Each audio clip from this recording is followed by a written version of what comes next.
Hello, my good friends. How are you today? May God bless you all. I will not introduce anything. You guys watch the video and feel it, then let's evaluate together. Let's. The rain was relentless, a howling beast slamming against the floor-to-ceiling windows of Mount Sinai Medical Center. Miami was drowning under a Category 3 hurricane, the kind that turned palm trees into flailing silhouettes and flooded the neon-lit streets of Wynwood. Inside the VIP labor and delivery suite, Ava Johnson gripped the hospital bed's rails, her knuckles taut, her breath ragged. Sweat glistened on her rich brown skin, matting her braids to her forehead as another contraction ripped through her. The monitors beeped frantically, their green lines spiking like a bad EDM track. She was 29 alone and terrified. "Push, Ava. You got this." The nurse, a middle-aged woman with a thick Miami accent, shouted over the storm's roar. Her scrubs were patterned with tiny flamingos, a touch of Florida flair that felt absurdly out of place. Ava's eyes squeezed shut, her voice breaking into a scream. I can't do this." Her words were swallowed by a crack of thunder that rattled the glass. The room smelled of antiseptic and salt air, the ocean's breath seeping through the storm. Then the door burst open, slamming against the wall. Ethan Caldwell stumbled in his white dress shirt, soaked to transparency, clinging to his broad chest. His dark hair was plastered to his face, and his hazel eyes were wild with something between panic and determination. He looked like he'd just run through hell, which wasn't far from the truth. His Aston Martin DB11 AMR, a $200,000 beast parked crookedly outside, had barely made it through the flooded streets of Biscayne Boulevard. "Ava," he gasped, crossing the room in 3 strides. Water dripped from his Loro Piana loafers, pooling on the polished floor. He grabbed her hand, his grip firm but trembling. "I'm here. I'm not leaving you." Ava's eyes snapped open, her pain momentarily eclipsed by shock. "What the hell are you doing here?" She spat, her voice raw. "I don't need you, Ethan." The nurse raised an eyebrow, glancing between them. "Honey, this man just drove through a hurricane to get here. I'd say he's earned a seat." Ethan ignored her, his focus locked on Ava. "You don't have to need me," he said, his voice low, steady despite the chaos. "But I'm not letting you do this alone." Not this time. Another contraction hit, and Ava's scream tore through the room. Ethan tightened his grip, letting her nails dig into his palm. The storm outside raged on, but in that moment the world narrowed to the two of them.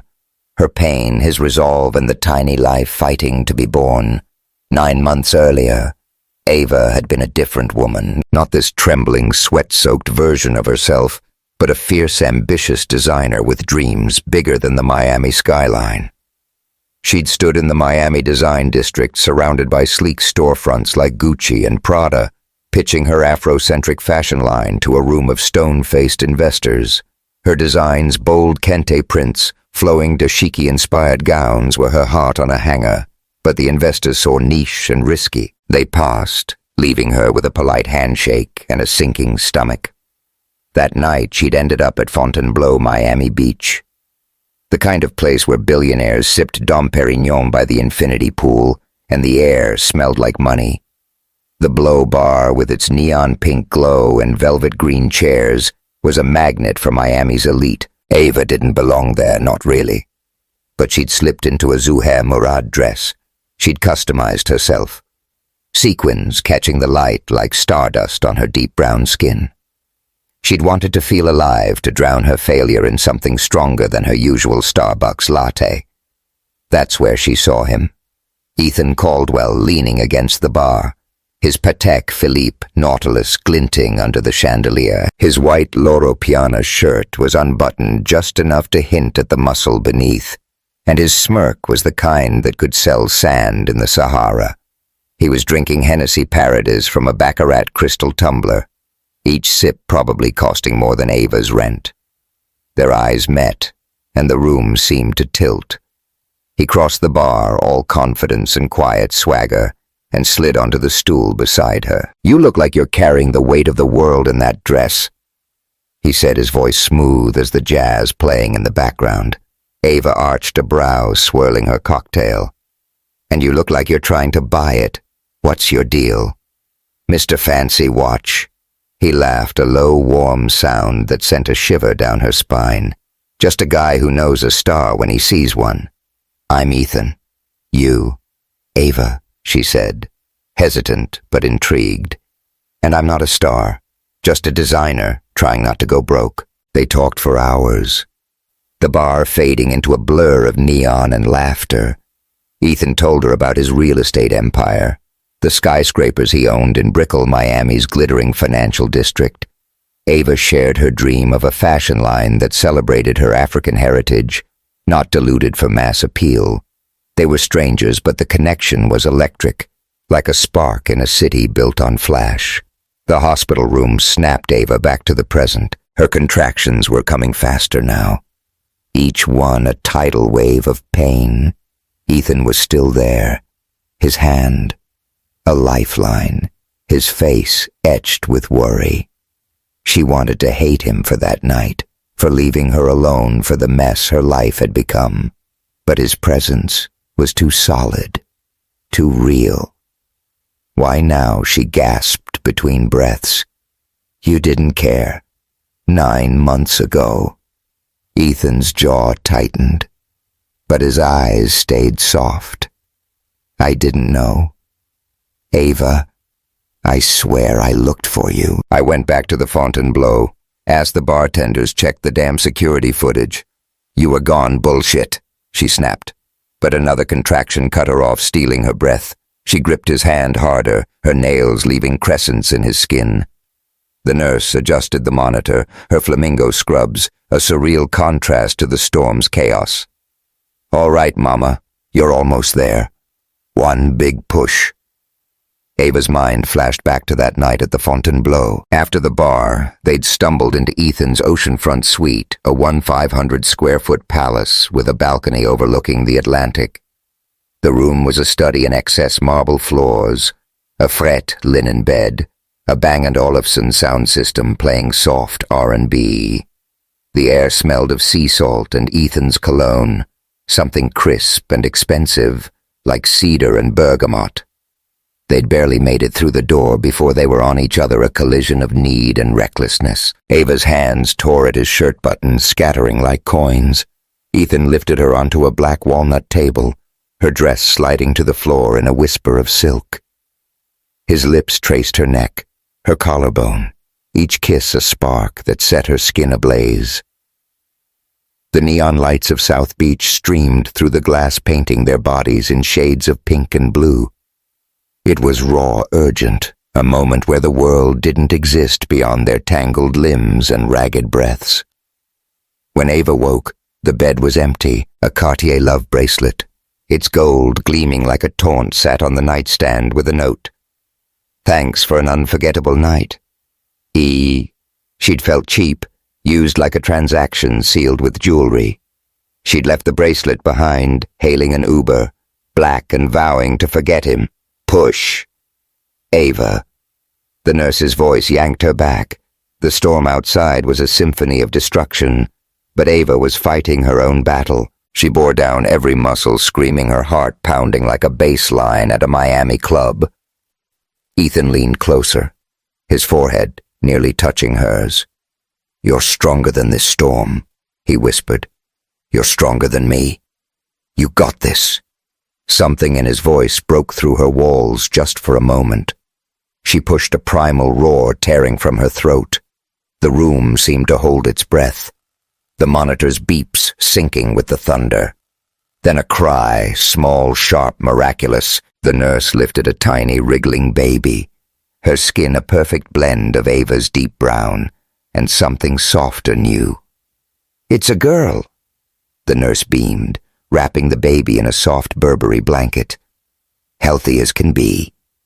Ava collapsed back, tears streaming down her face. Ethan's hand was still in hers, his eyes glistening. He looked at the baby, their baby with a reverence that made Ava's chest ache. The nurse handed the baby to Ava, and she cradled her, feeling the weight of love and fear in equal measure. "What's her name?" Ethan asked, his voice barely above a whisper. Ava looked at her daughter, her tiny fists curling like she was ready to fight the world. "Zoe," she said. "Zoe."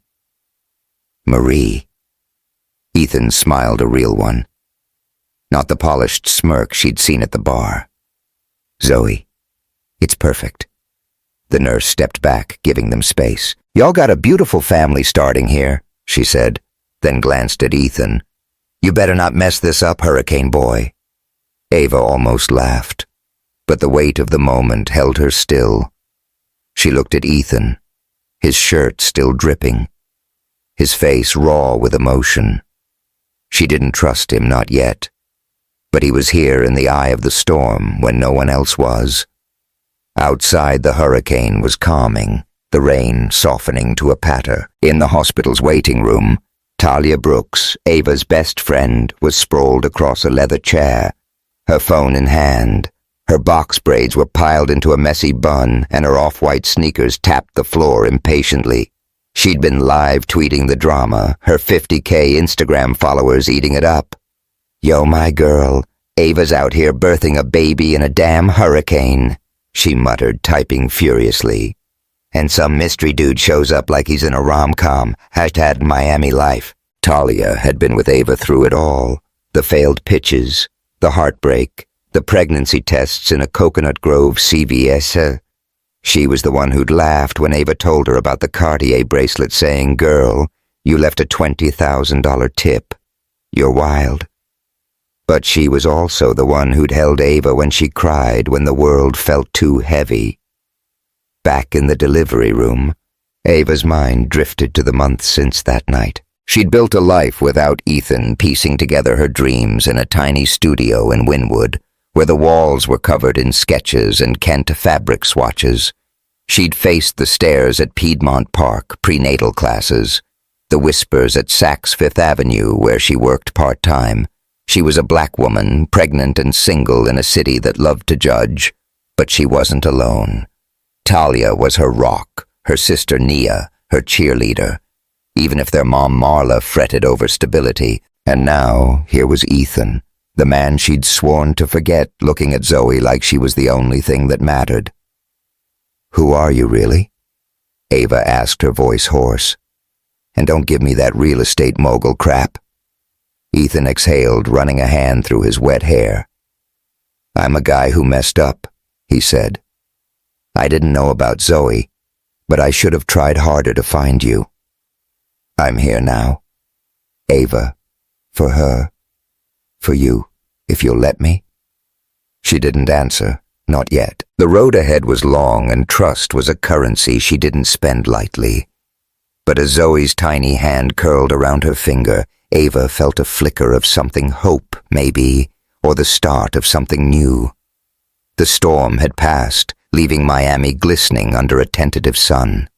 In the hospital room, Ava held Zoe close, her heart full and fragile.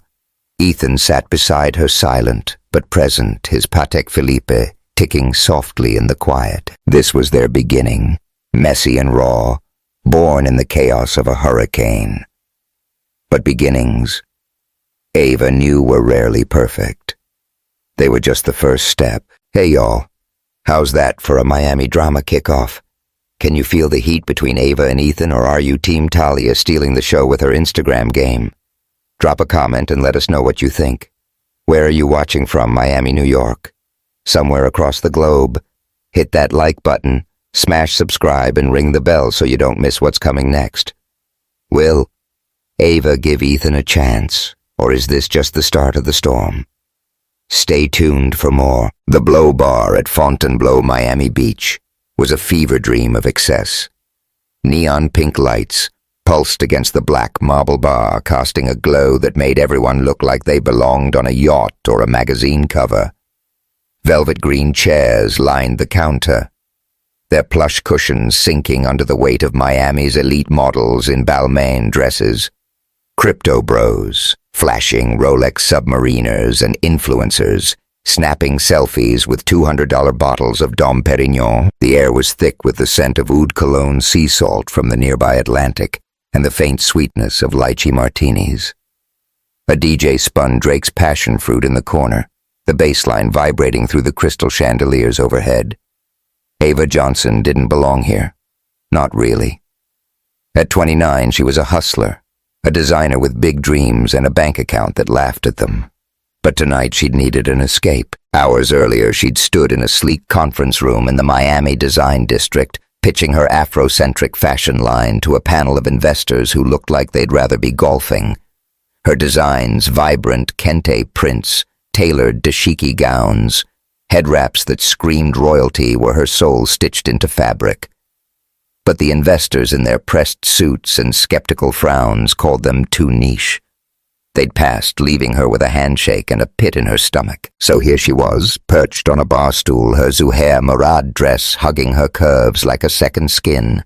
She'd customized it herself, adding sequins that caught the neon light, making her deep brown skin shimmer like she was lit from within. Her braids were swept into a high bun, a few loose strands framing her face. She sipped a Hennessy cocktail, the burn grounding her, and tried to forget the day.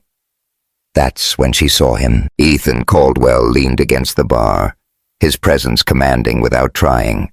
His white Loro Piana shirt was unbuttoned just enough to hint at the muscle beneath, and his Patek Philippe Nautilus glinted like a quiet flex. He was 34, with a jawline that could cut glass and hazel eyes that held a storm of their own. He swirled a Hennessy Paradise in a Baccarat tumbler, each sip probably worth half Ava's rent. His vibe was money, but not the flashy kind. More like old wealth meets self-made grit. Their eyes locked, and the room seemed to dim, the chatter fading to a hum. Ethan crossed the bar, his walk all confidence and ease like he owned the place. Hell, he probably did. He slid onto the stool beside her, his cologne cedar bergamot, something stupidly expensive hitting her like a wave.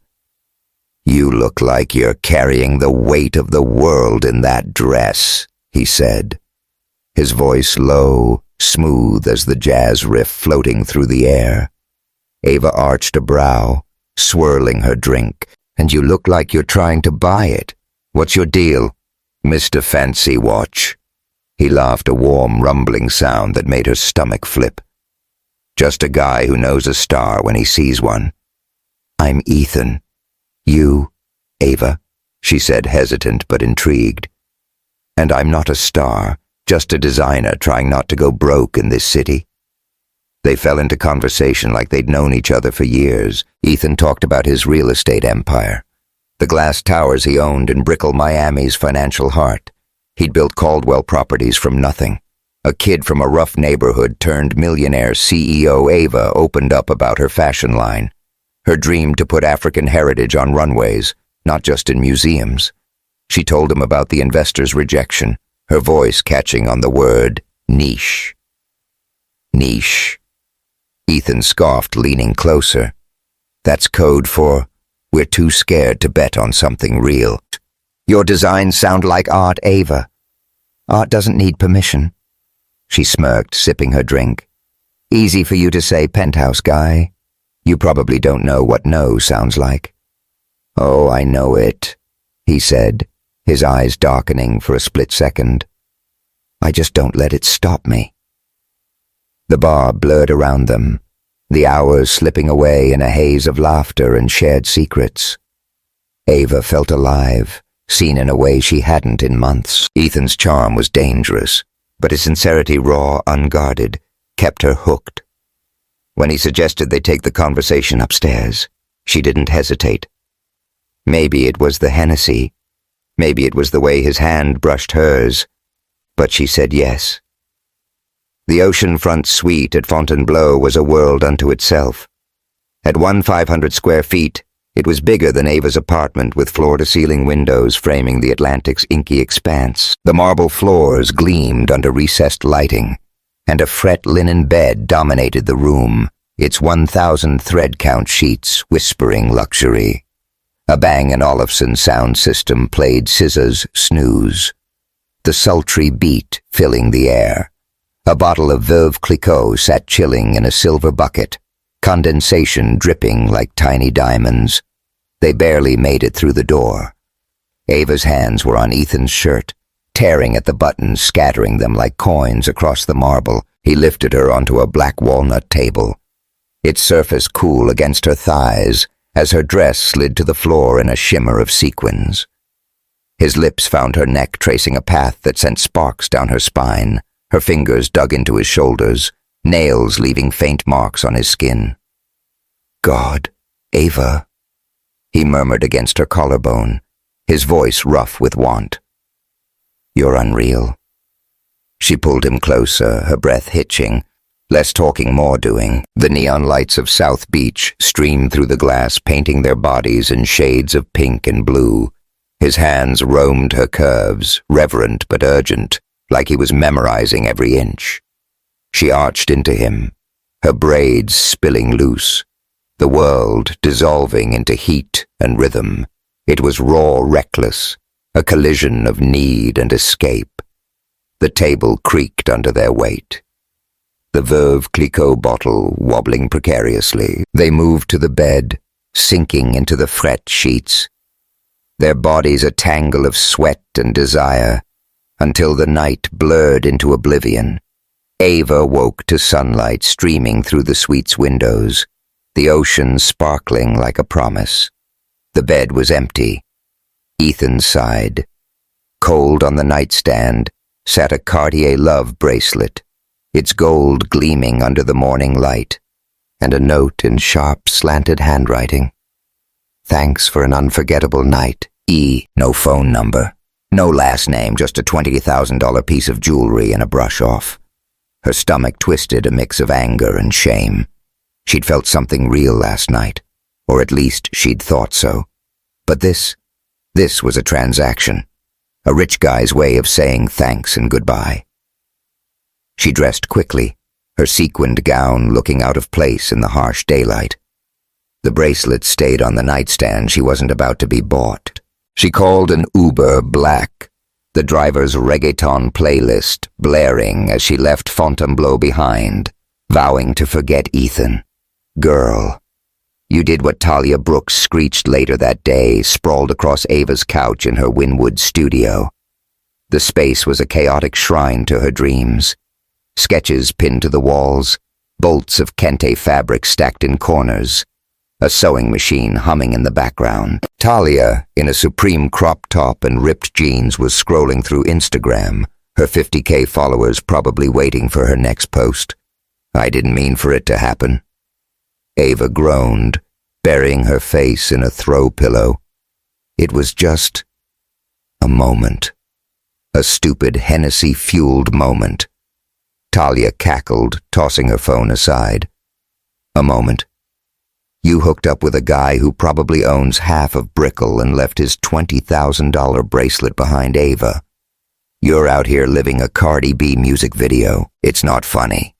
Ava snapped, but a smile tugged at her lips. "I feel like an idiot. He didn't even leave a number." "That's because rich dudes think jewelry is a personality," Talia said, rolling her eyes. "But real talk. You okay? You don't look like you're just mad about a one-night stand." Ava sighed, her hand drifting to her stomach. She didn't know yet, not for sure, but something felt off.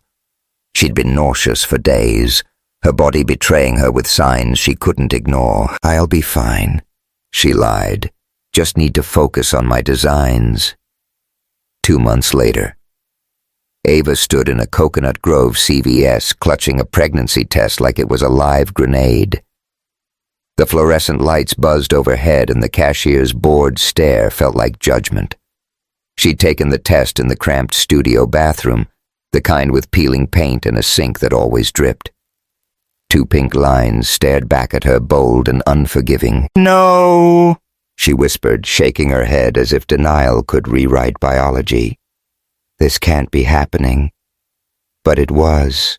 She was pregnant and the father was a stranger whose last name she didn't even know.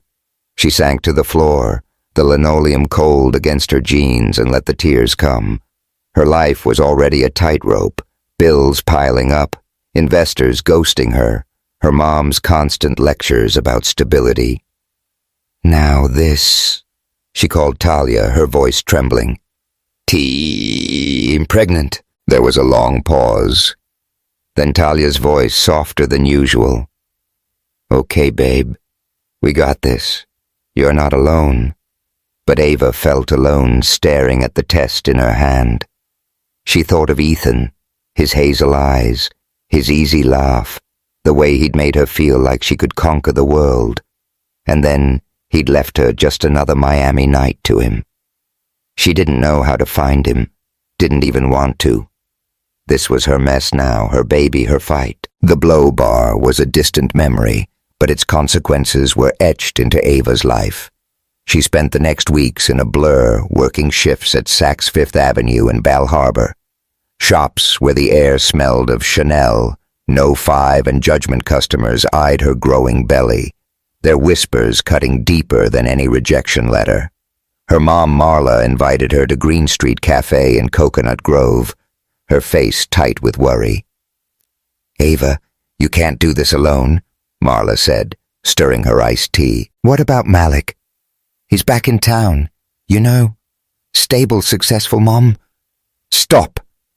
Ava cut in, her voice sharp. I don't need Malik or any man to save me. I'll figure it out. Marla sighed, but Ava's resolve was iron. She'd raise this baby herself, build her brand, prove the world wrong.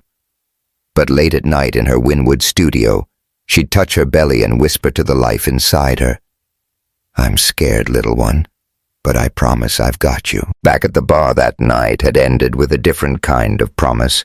Ava had laughed when Ethan spilled a drop of Hennessy on his shirt, his mock outrage making her giggle. You trying to ruin my drip? He'd teased, dabbing at the stain with a napkin. Your drip's worth more than my car. She'd shot back, and they'd clinked glasses the moment light, but heavy with possibility. Now possibility was reality, and reality was terrifying. Ava didn't know what lay ahead, but she knew one thing: she was stronger than the neon lights, the rejections, the whispers, and she'd need every ounce of that strength for what was coming. The morning sun spilled over Coconut Grove, painting the palm-lined streets in shades of gold. The air was thick with humidity and the scent of jasmine from the bohemian neighborhood's gardens.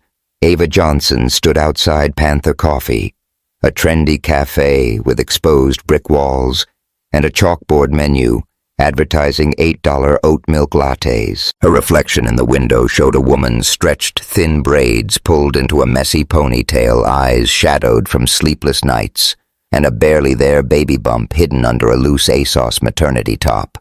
At 29, she was supposed to be conquering the fashion world, not juggling prenatal vitamins and panic attacks. Inside the cafe buzzed with Miami's eclectic crowd, tattooed artists, tech bros in Patagonia vests, and moms pushing up-a-baby strollers. Ava slid into a wooden booth, her sketchbook open to a half-finished design, a flowing gown with Kenty patterns, bold and unapologetic. She'd been pouring her heart into her Afrocentric fashion line, but the world kept throwing punches.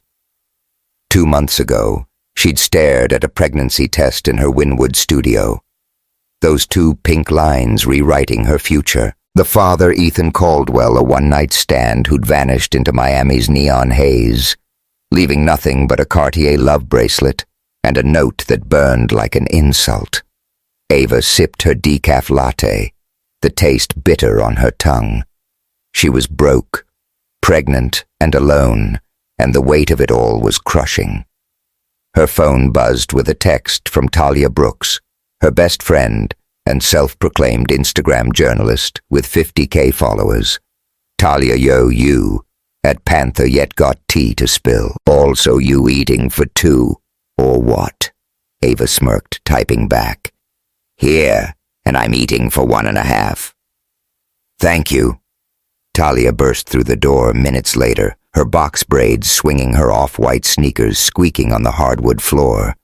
She carried a tray of pastelitos from a nearby Cuban bakery, the guava filling oozing onto the wax paper. "Okay, girl," she said, sliding into the booth. "You look like you need sugar and a hug in that order." Ava grabbed a pastelito, the flaky pastry crumbling in her fingers.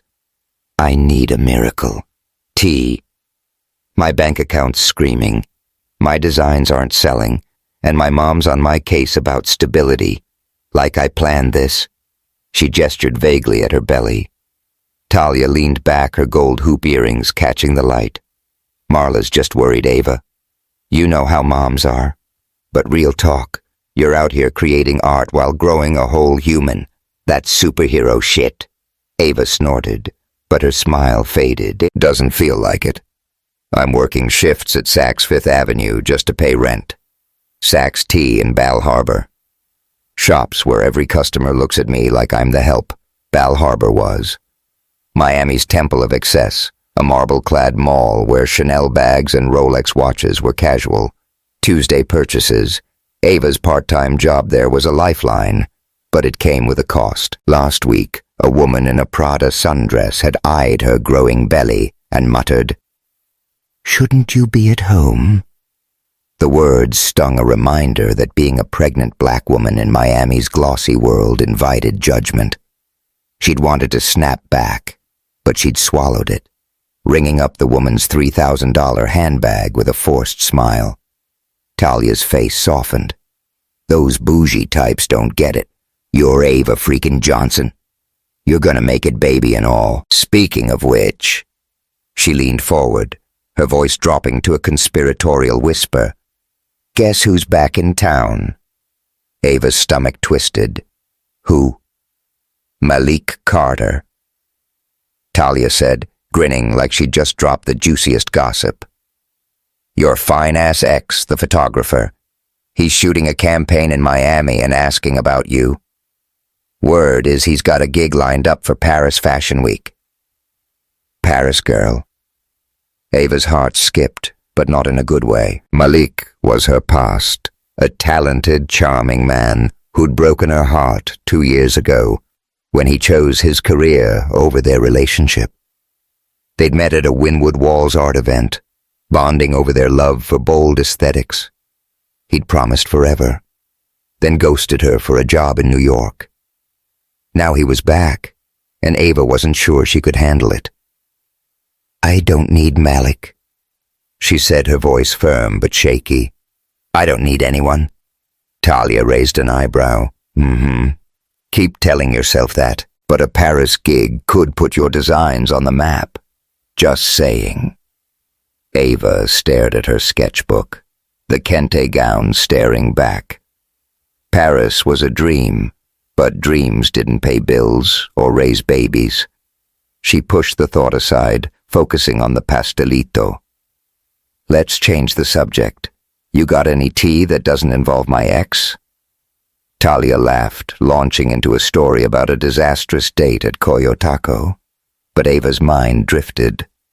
She was drowning, and no amount of guava pastries could save her. That evening, Ava's mom, Marla, insisted on dinner at Green Street Cafe, a Coconut Grove staple with outdoor tables and fairy lights strung through the palms. Marla, a retired teacher with a penchant for floral blouses, sat across from Ava, stirring her iced tea with a frown. The air smelled of grilled plantains and salt from the nearby bay. "Ava, you can't do this alone," Marla said, her voice heavy with worry. "A baby needs a father, a stable home. What about Malik? He's back, you know. Successful, good head on his shoulders." "Mom, stop." Ava cut in her fork, clattering against her plate of ropa vieja. "I'm not running back to Malik because I'm pregnant. I don't need a man to save me." Marla sighed, her eyes softening but firm. "I just want what's best for you, baby. This world's hard enough without doing it solo." Ava's throat tightened. She knew Marla meant well, but the pressure was suffocating. Her dad, Reggie, was no help either. He ran a garage in Overtown. a historically black neighborhood, but hadn't spoken to Ava since she'd told him about the pregnancy. "Not my daughter," he'd growled, turning back to his toolbox. The rejection cut deeper than Ava cared to admit. She left dinner early, claiming a headache, and walked to her studio in Wynwood. The neighborhood was alive with murals, vibrant portraits of Frida Kahlo, abstract swirls of neon, and the hum of late-night bars. Her studio, a cramped loft above a taco joint, was her sanctuary. She sank onto the couch, surrounded by bolts of kente fabric and half-sewn dresses, and let her hand rest on her belly. "We'll be okay, little one," she whispered. "I promise." The next day, Ava was back at Saks Fifth Avenue folding Gucci scarves in the handbag section. Bal Harbour Shops was a cathedral of wealth, its marble floors reflecting chandeliers and the clink of Hermes bracelets. Ava's maternity jeans and loose blouse felt like a betrayal of her designer dreams, but rent didn't care about pride. A customer approached a woman in a Prada sundress, with a Birkin bag dangling from her arm. Her eyes flicked to Ava's belly, then away, her lips curling slightly. "Can you hurry up?" she said, tapping her Manolo Blahnik heels. "I have a lunch at Le Sireneuse." Ava bit her tongue, wrapping the woman's $4,000 Chanel flap bag with practiced precision. "Here you go, ma'am," she said, her voice tight. The woman didn't thank her, just strutted off, leaving Ava with a familiar ache. She wasn't just invisible here. She was less than a pregnant black woman in a world that worshipped wealth and whiteness. She glanced at her reflection in a nearby mirror, her braids neat, but her eyes tired. "You're more than this," she told herself. But the words felt hollow. That night, Ava's phone lit up with an email from Miami Style magazine, a publication she'd pitched her designs to months ago. Her heart raced as she opened it, hoping for a break. Instead, the words hit like a slap. "While your designs are visually striking, they're too ethnic for our mainstream audience.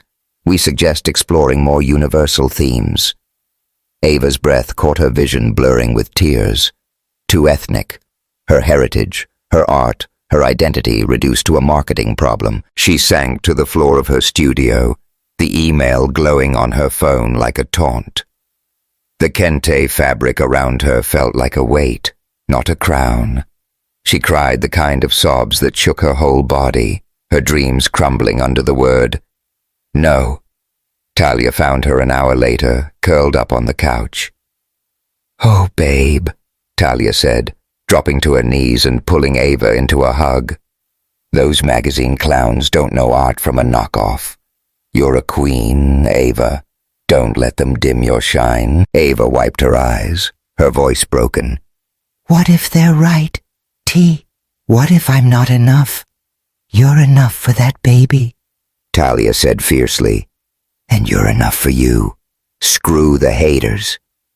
Ava nodded, but the doubt lingered. She didn't know how to keep going, but she knew she had to. For herself. For Zoe. Meanwhile, across Miami, Ethan Caldwell stood on the balcony of his Star Island mansion, a $30 million fortress of glass and steel. The infinity pool reflected the city's skyline, and a Basquiat painting hung in the living room, its vibrant chaos a nod to his roots. He sipped a Macallan 18 from a crystal tumbler, his mind on Ava. He'd gone back to Fontainebleau after that night, asked. The bartenders checked the cameras, but she'd vanished. The bracelet he'd left meant as a gesture, not a payoff, haunted him. He'd messed up and he didn't know how to fix it. His phone buzzed with a text from Vanessa Reed, his lawyer, an occasional fling. She was all polish, Chanel dresses, Harvard law degree, and a smile that could close deals or break hearts. Vanessa tea cocktails at Joe's Stone Crab. Need to discuss the Brickell project. Ethan sighed, typing back. Sure, 8 p.m. Joe's Stone Crab. A Miami institution was packed with power players, its tables draped in white linen and piled with Alaskan king crab legs. Vanessa waited at the bar, her Versace dress hugging her curves. a Tiffany & Co. necklace glinting at her throat. She was everything Ethan's world demanded. Smart, connected, flawless. But as he sat across from her, his mind drifted to Ava, her laugh, her fire, the way she'd made him feel alive. Earth to Ethan, Vanessa said, snapping her fingers. You're distracted. What's up? Nothing, he lied, sipping his Grey Goose martini. Just work. She raised an eyebrow but let it slide, launching into talk of zoning laws and profit margins. Ethan nodded, but his heart wasn't in it. Somewhere out there, Ava was living her life, and he couldn't shake the feeling he'd lost something irreplaceable. Back in Wynwood, Ava stood in her studio staring at her sketches. The email from Miami Styles still stung, but Talia's words echoed in her head. You're a queen. She picked up a bolt of Kente fabric, its colors bold and defiant, and started cutting. She didn't know what the future held, but she'd fight for it her way, her terms. Her phone buzzed with a new message, this one from an unknown number. Her pulse quickened as she opened it. Unknown. Ava. It's Malik. Heard you're still designing. Got a Paris Fashion Week gig. Want in? Let's talk. Ava's breath caught Paris. Malik. A chance to change everything, but at what cost? She set the phone down, her hand resting on her belly. The road ahead was treacherous, but she was ready to walk it one stitch, one step, one fight at a time. The Versace mansion glowed like a jewel on Ocean Drive, its golden gates and Mediterranean facade a testament to Miami's obsession with opulence. Inside the Casa Casuarina, once Gianni Versace's home, now a boutique hotel, hummed with the city's elite. The courtyard, with its mosaic-tiled pool and 24-karat gold inlays, was transformed into a runway for Miami's hottest fashion event. Crystal chandeliers cast prisms across silk-draped tables, and waiters in Armani tuxedos glided through the crowd, offering flutes of Krug Grande Cuvée. The air smelled of tuberose perfume and ambition, the kind of night where dreams were made or broken. Ava Johnson stood backstage, her heart hammering like a bass line at a South Beach club. At 29, she was 7 months pregnant, her baby bump unmistakable under a flowing Elie Saab gown she'd customized with Kente accents. The deep indigo fabric hugged her curves, its sequined hem catching the light like a starry night. Her braids were swept into an elegant updo adorned with gold beads that clicked softly as she moved.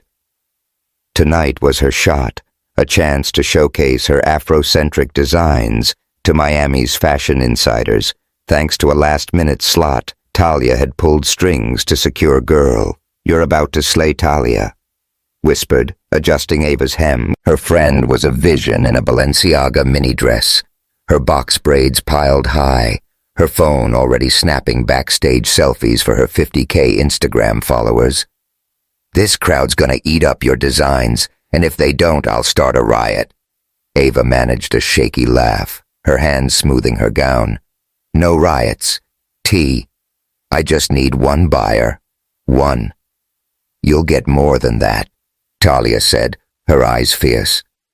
You're Ava Johnson, Queen of Wynwood. Own it. But owning it was easier said than done. Ava's life was a tightrope. Her bank account was bleeding her shifts at Saks Fifth Avenue in Bal Harbour. Shops barely covered rent and her family was a mess.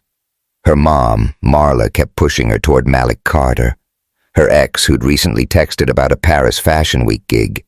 Her dad Reggie still wasn't speaking to her, his silence louder than any argument.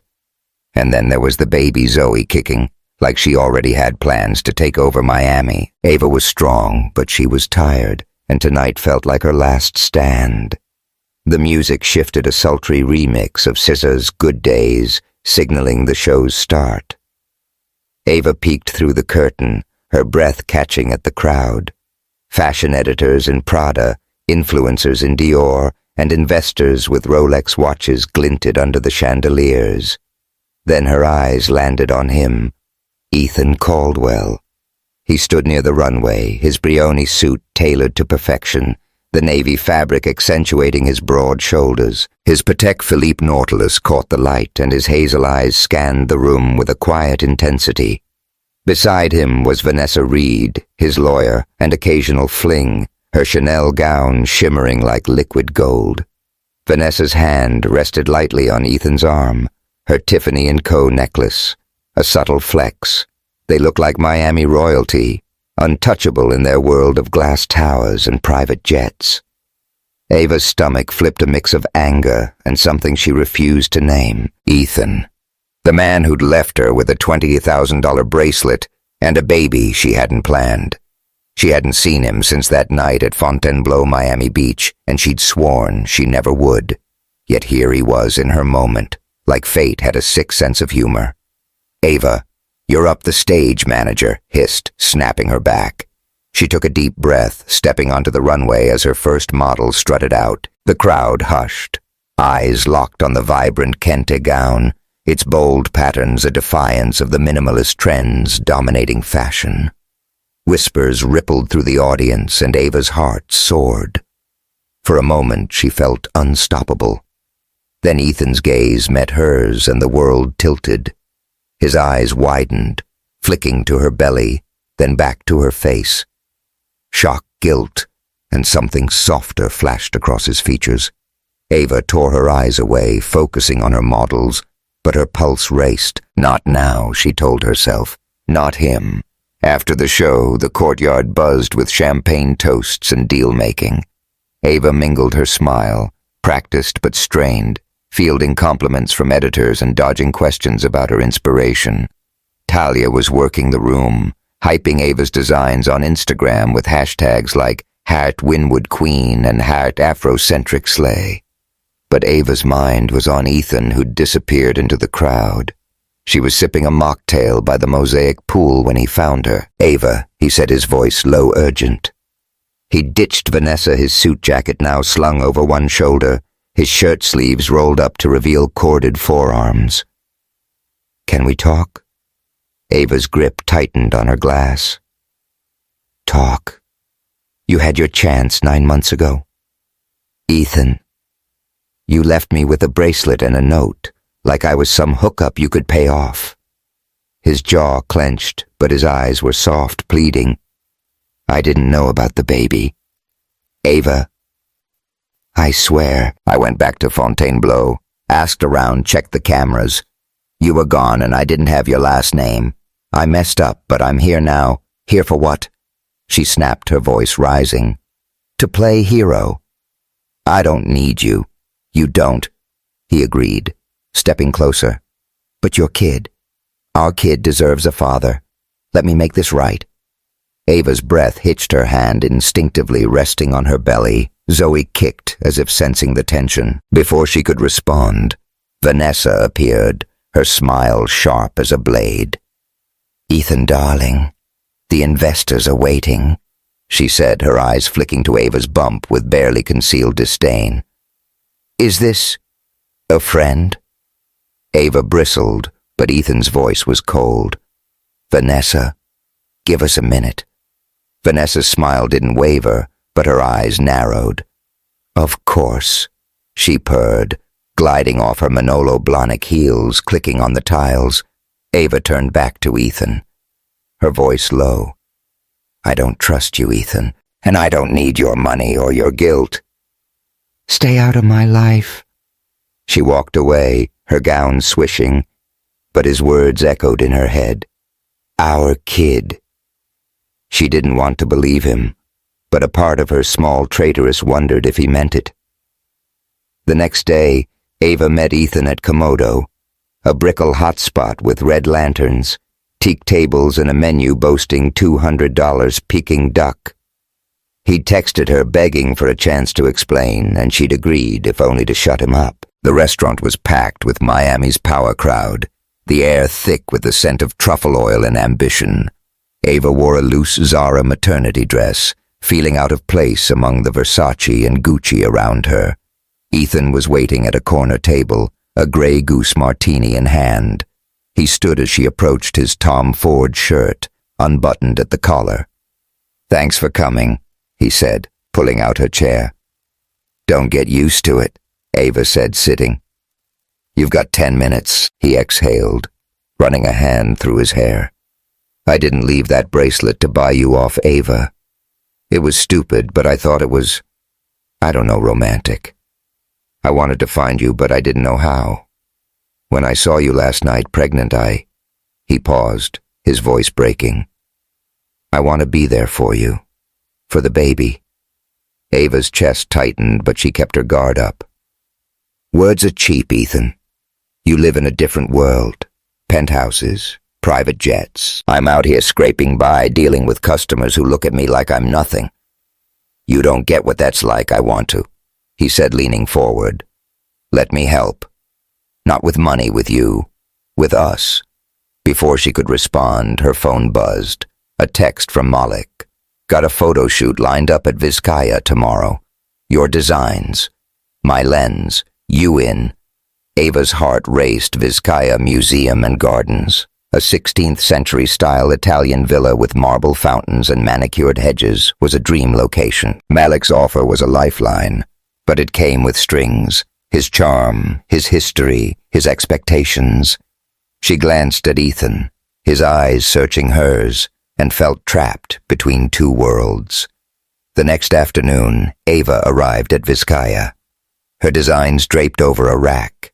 Malik was there, all easy smiles and Nike high tops, his camera slung around his neck. He was still handsome, his locks pulled back, his brown skin glowing in the sunlight. "Looking good, Ava," he said, his voice warm. "Pregnancy's got you radiant." "Flattery won't get you far," she said, but her smile betrayed her. They worked seamlessly, his lens capturing her gowns against Vizcaya's grand staircase and lush gardens. For a moment, it felt like old times before the heartbreak, before Miami chewed her up. "Let's grab dinner," Malik said after the shoot, his hand brushing hers. "Talk about Paris. You and me, we could be unstoppable." Ava hesitated, the memory of Ethan's plea lingering. "I'll think about it," she said, stepping back. That night she found an email from Neiman Marcus. A buyer had ordered 50 of her gowns anonymously. Her heart sank as she traced the order to Caldwell Properties. Ethan. He was trying to buy his way in, and it infuriated her. She stormed to his penthouse in Brickell Quay, a glass tower with a private elevator and a lobby dripping in marble. Ethan's apartment was a masterpiece. Poltrona Frau furniture, a Basquiat on the wall, floor-to-ceiling windows framing Biscayne Bay. He opened the door, surprised his Laura Piana shirt untucked. "You think you can buy me?" Ava snapped, shoving the email printout at him. 50 gowns. I'm not your charity case. "Ethan, I wasn't trying to buy you," he said, his voice rising. "I saw your designs, Ava. They're incredible. I wanted to help." "Help?" She cut in, stepping closer, her eyes blazing. "You don't get to play savior after leaving me alone." The air crackled, their anger a live wire. Then something shifted. His hand brushed her arm, and she didn't pull away. Her breath hitched her body, betraying her resolve. He stepped closer, his gaze intense. "Ava," he whispered, his voice rough. "I'm not going anywhere this time." She pushed him against a Minotti sofa, her hands fisting in his shirt. "You don't get to control me," she said, but her lips crashed into his, a collision of fury and want. His hands found her waist, pulling her close, the gown slipping to reveal the curve of her shoulder. They sank onto the sofa, the city's lights painting their skin in gold and blue. His lips traced her neck, her collarbone, each touch a spark that burned away the months apart. It was raw, desperate, a reclaiming of what they'd lost. The sofa creaked, the Bang & Olufsen system humming faintly with the weekend's Dawn FM. Afterward, Ava pulled away, her breath ragged her mind a mess. "This doesn't change anything," she said, fixing her dress. Ethan sat up, his hair disheveled. "It changes everything. Ava, you know it does." She left without a word, the elevator's hum drowning out her racing heart. Malik's offer. Ethan's promise, her own dreams. They were pulling her in every direction, and she didn't know which way to fall. The Faena Theater at Faena Hotel, Miami Beach, was a cathedral of decadence, its red velvet curtains and gold-leafed walls evoking old Hollywood with a Miami twist. Crystal chandeliers dangled like frozen fireworks, casting prisms across the crowd of philanthropists, influencers, and real estate moguls gathered for a charity gala. The air smelled of caviar canapes, Chanel No. 5 and the faint tang of ocean breeze slipping through open terrace doors. A string quartet played a jazzy cover of Alicia Keys' If I Ain't Got You, the notes weaving through clinking Baccarat champagne flutes.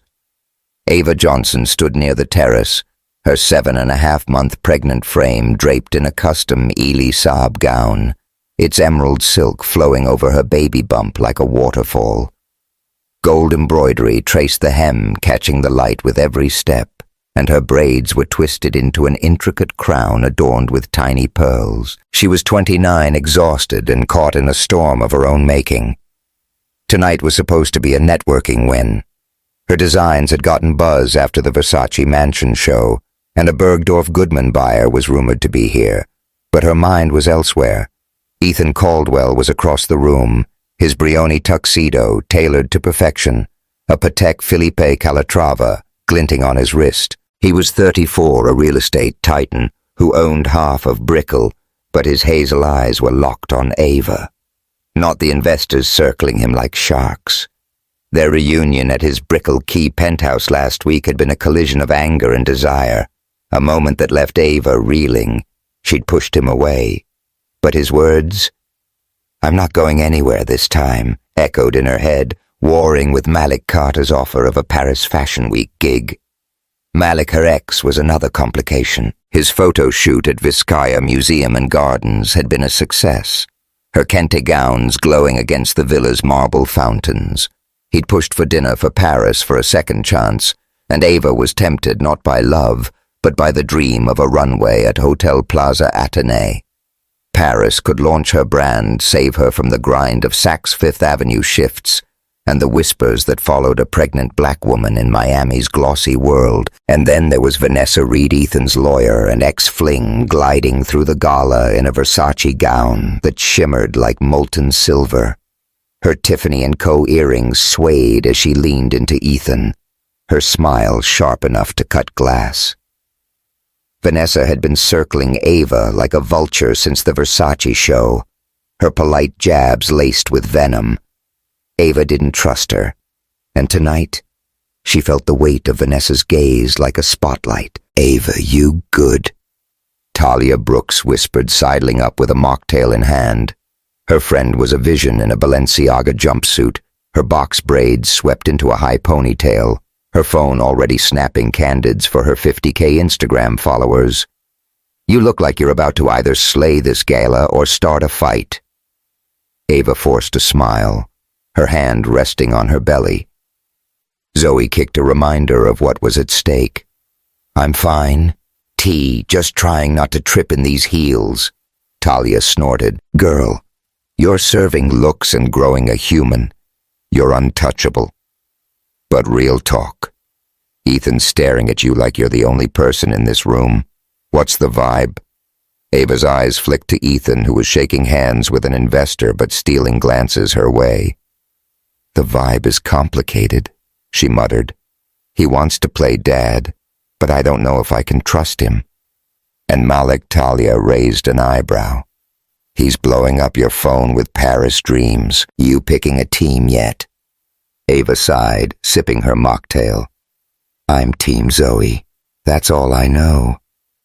The gala was in full swing when Ethan approached his presence, cutting through the crowd like a blade. Vanessa was at his side, her arm looped through his, but he gently disentangled himself as he reached Ava. "You look incredible," he said, his voice low, his eyes tracing the lines of her gown. Your designs are stealing the show. Ava's heart skipped, but she kept her guard up. Thanks, she said coolly, but I'm not here for compliments. I'm here for business. I know, he said, stepping closer. I meant what I said. Ava, I want to be there for you, for the baby. I ordered those gowns from Neiman Marcus because I believe in you, not because I'm trying to buy you. Her jaw tightened. You don't get it, Ethan. I don't need your money. I need you to prove you're not just another guy who'll disappear. Before he could respond, Vanessa interjected her smile. Saccharine, Ethan, darling, the mayor's asking for you. And... She glanced at Ava's belly, her voice dripping with faux concern. Shouldn't you be resting? Events like this can be so taxing. Ava's eyes narrowed. I'm fine, thanks. Worry about yourself. Vanessa's smile didn't waver, but her eyes flashed. She excused herself, her Manolo Blahnik heels clicking as she melted into the crowd. Ethan watched her go, then turned back to Ava. Ignore her. She's just protecting her territory. Ava cut in, her voice sharp. I'm not here to play games, Ethan. You want to be in Zoe's life. Show me you're real. He nodded, his expression serious. Give me a chance. Ava, that's all I'm asking. She didn't answer, her heart a tangle of hope and doubt. The quartet struck up a new song and the crowd surged toward the dance floor, leaving them in a pocket of quiet. For a moment she wanted to believe him, but the world had taught her trust was a luxury she couldn't afford. The next day, Ava met Malik at Wynwood Walls, the open-air art gallery where murals of Frida Kahlo and neon abstracts turned concrete into canvas. The air smelled of spray paint and tacos from Coyo Taco across the street. Malik was in his element, his locks tied back, his Leica camera capturing Ava's latest gown, a crimson dashiki dress with gold embroidery. She was 8 months pregnant now, her movement slower, but her fire undimmed. You're killing it, Malik said, lowering his camera. His brown eyes held hers, warm and familiar. Paris is waiting, Ava. You, me. Your designs. We could take over. Ava adjusted the gown on the model, avoiding his gaze. Paris sounds amazing, but I'm not sure I can just up and leave. Zoe's coming soon. H3. Malik's offer was tempting, but it came with strings. He wanted more than a partnership. He wanted her, and Ava wasn't ready to reopen that door. I'll think about it, she said, her voice non-committal. That evening, Nia Ava's 21-year-old sister showed up at the studio with a bag of tacos from Coyo Taco. Her college sweatshirt was stained with salsa, and her curls bounced as she flopped onto the couch. So Paris or Ethan? She asked, unwrapping a taco, because I'm Team Ethan. He's got that I'll risk a hurricane for you energy. Ava laughed, swatting her with a fabric swatch. Team Zoe, remember, but Ethan's trying. I just don't know if I can trust him. Nia grinned, salsa dripping down her chin. Girl, you're a mess, but a hot mess. You'll figure it out. The moment was light, but Ava's mood darkened when she checked her email. A gossip blog had posted a story. Real estate mogul. Ethan Caldwell's secret scandal, abandoned family in crisis. The article claimed Ethan had refused to help his father during a financial collapse, leading to his family's ruin. Vanessa's fingerprints were all over it. She'd leaked the story to paint Ethan as a heartless tycoon. Ava's stomach churned. Was this who Ethan was? She confronted him at the Faena Theater the next night during a second gala. The room was a blur of baccarat chandeliers and Dom Perignon, but Ava's focus was razor-sharp. She found Ethan by the terrace, his tuxedo pristine, his face tight with worry. Is it true? She demanded, her voice trembling. Did you let your dad go broke while you built your empire? Ethan's eyes widened, then darkened Ava. It's not what you think. My dad was an addict gambling booze. I cut him off to protect my mom, my sister. It wasn't easy. But you could have helped him. Ava shouted, tears brimming. You had millions, Ethan. How do I know you won't abandon me and Zoe when it gets hard? The crowd turned, whispers rippling. Ethan reached for her, his voice low. I was a kid, Ava. I made a choice, and it haunts me. But I'm not that guy anymore. I'm here for you, for Zoe. Ava shook her head, backing away. I can't do this. I can't trust you.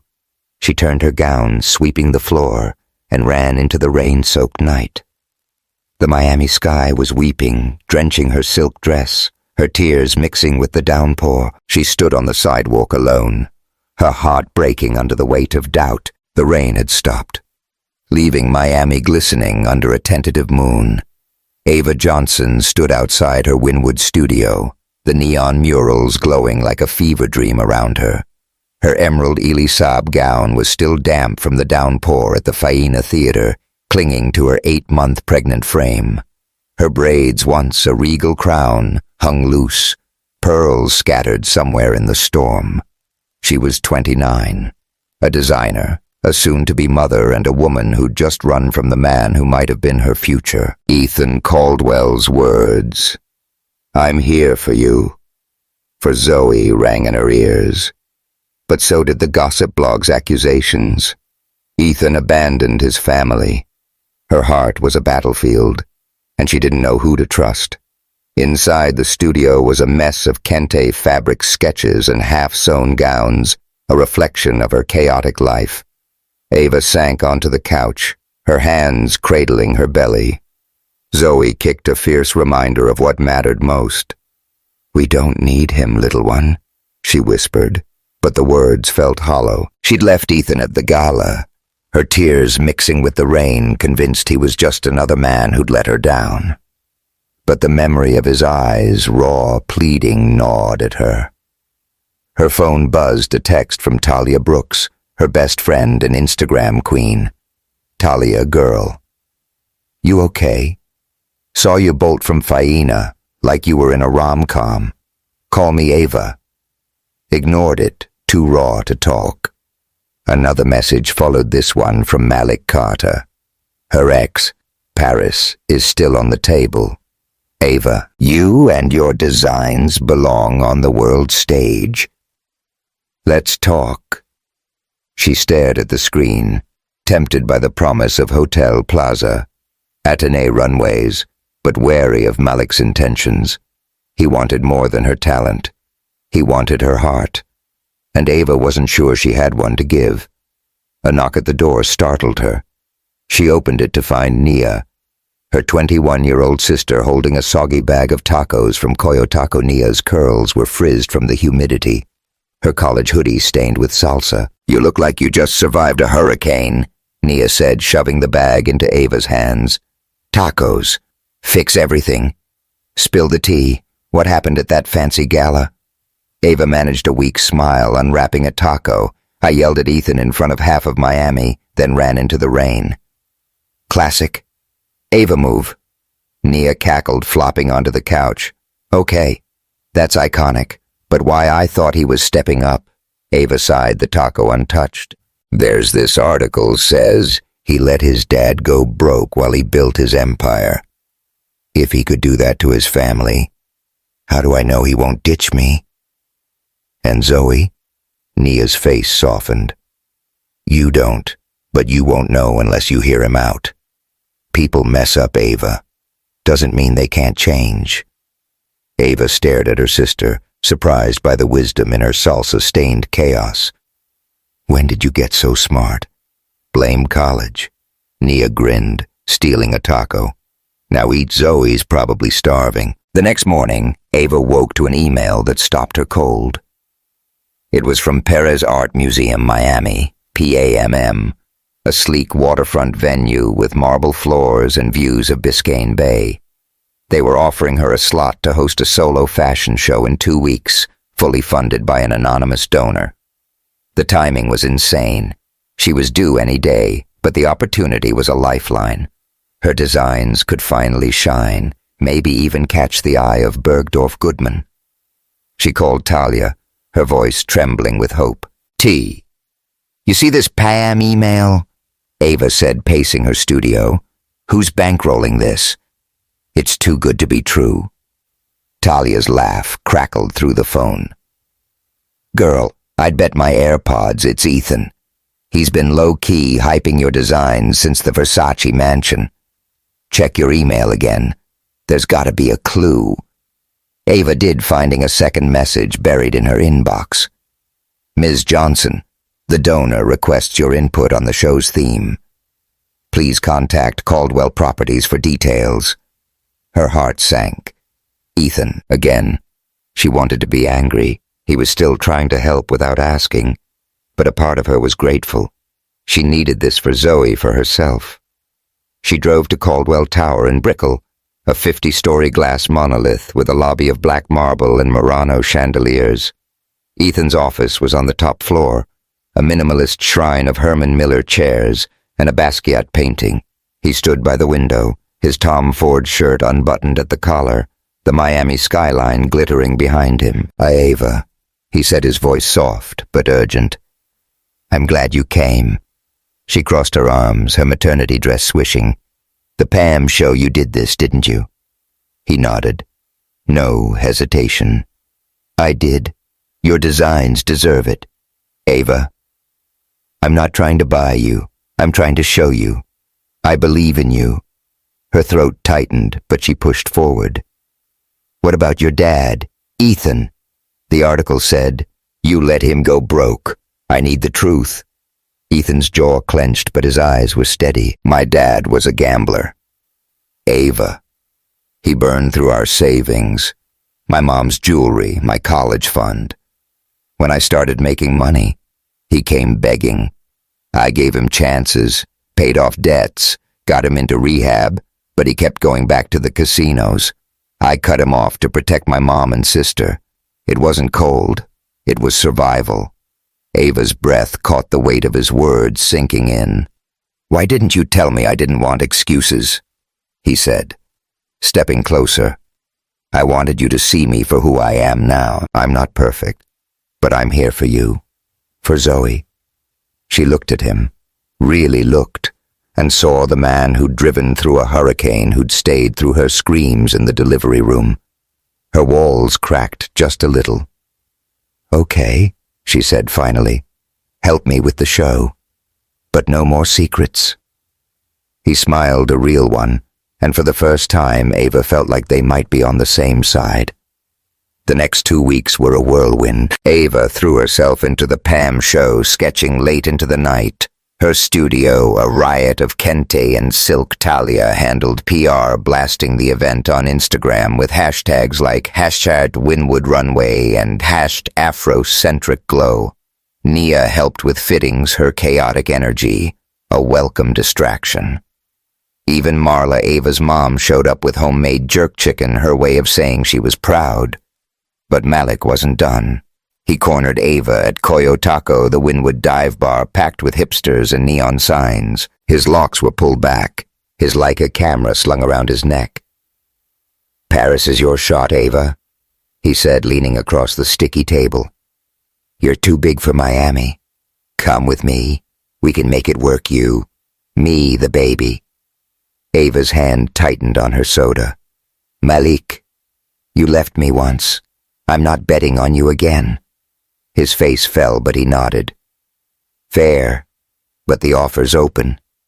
Vanessa, meanwhile, doubled down. She leaked another story to a gossip blog, this time hinting at Ava's unstable past, her parents' divorce, her financial struggles.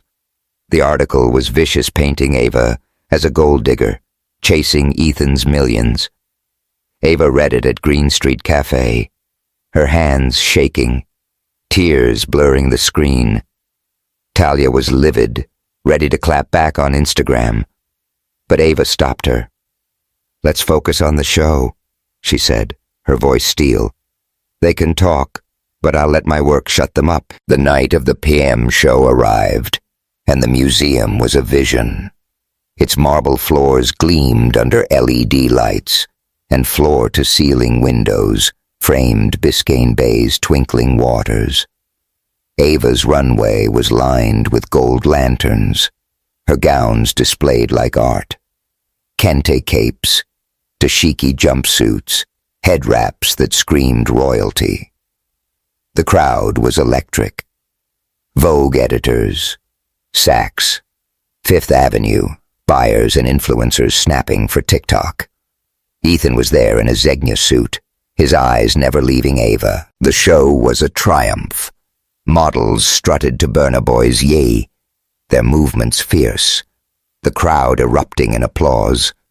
A Bergdorf Goodman buyer approached Ava backstage, offering a contract to stock her line. She signed, her hands trembling, her heart soaring. For the first time, she felt like she'd made it not just for herself, but for Zoe. Ethan found her after his smile wide. "You did it, Ava. You're a damn superstar." She laughed, tears in her eyes. "We did it, thank you." He took her hand, his thumb brushing her knuckles.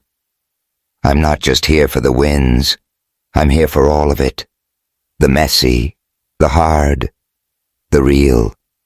Marry me, Ava." Her breath caught the world slowing. She saw Zoe in his eyes, saw the man who'd fought for her. "Yes," she whispered, and he kissed her soft but sure, the crowd fading away. The fallout came fast. Malik texted his congratulations, but bowed out heading to Paris alone. Vanessa, humiliated by Ethan's choice, left Caldwell Properties. Her parting shot a cold email wishing Ava luck. Ava didn't care. She had her family, her future. She reconciled with her dad. Reggie at Prime, 112, a Brickell steakhouse with mahogany tables and Wagyu ribeyes. Reggie, in his best button-up, looked at Zoe's ultrasound and choked up. "I was wrong, Ava," he said, his voice rough.